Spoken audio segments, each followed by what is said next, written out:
Here's check on stories we're following for you today on Robin Hood Radio. Once again, yesterday in Region 1, they released information about a positive case for coronavirus in North Canaan. A family member of 2 elementary students tested positive for COVID-19. The affected individual has not been in the building.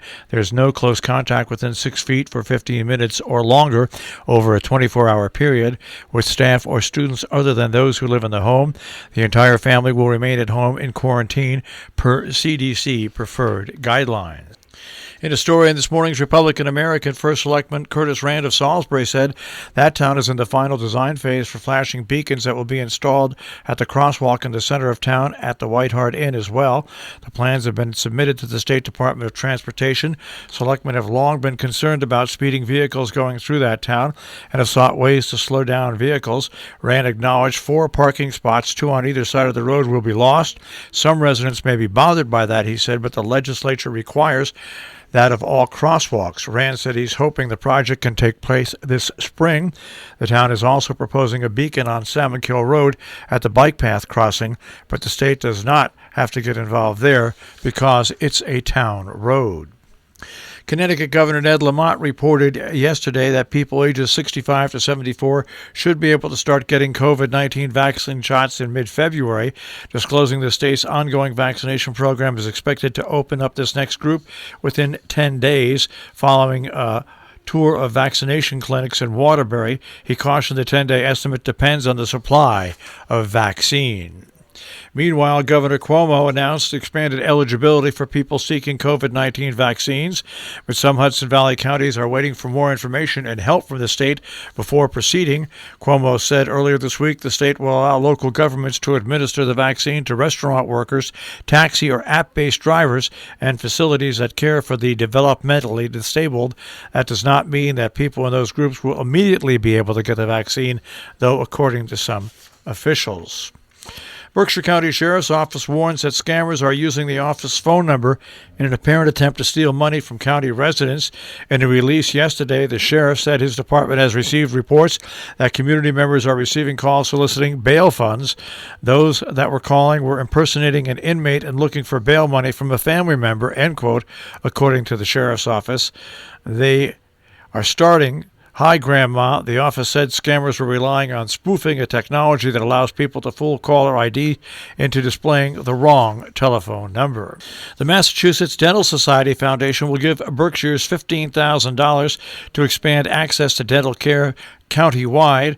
Volunteers in medicine in the Berkshires received that $15,000 grant. They're a Great Barrington organization that provides health care service through uninsured or underinsured income-quality county residents.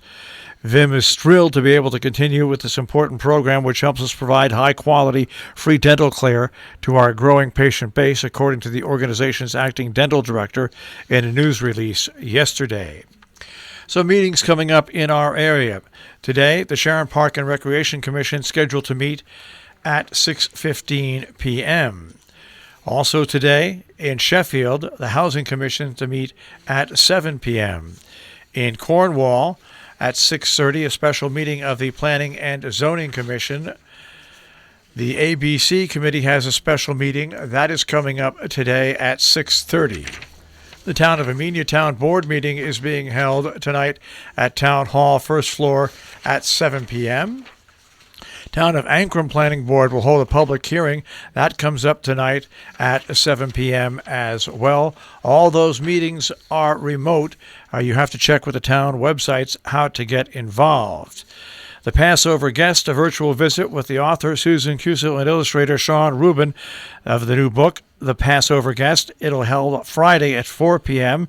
It's via Zoom, put on by Oblong Books and Music and the Northeast Millerton Library. Go to nemillertonlibrary.org for more information.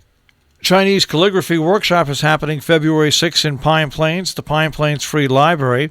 To register or more information, go online to forms.gle or email the library at pineplainslibrary.org. Scoville Library's Common Ground Conversations, listening to past differences. will be held with facilitator Dr. Mary O'Neill in a series on Common Ground Conversations beginning February 7th, continuing the 21st and March 14th and 28th from 4 to 5 p.m. at the library. For more information, ScovilleLibrary.org. Our business brief is underwritten by Morgans at the Interlaken, interlakenin.com. You'll also find them on Facebook. And Salisbury Bank, salisburybank.com. The Dow Jones Industrial Average starts off today at 30,723.60. The NASDAQ at 13,610.54.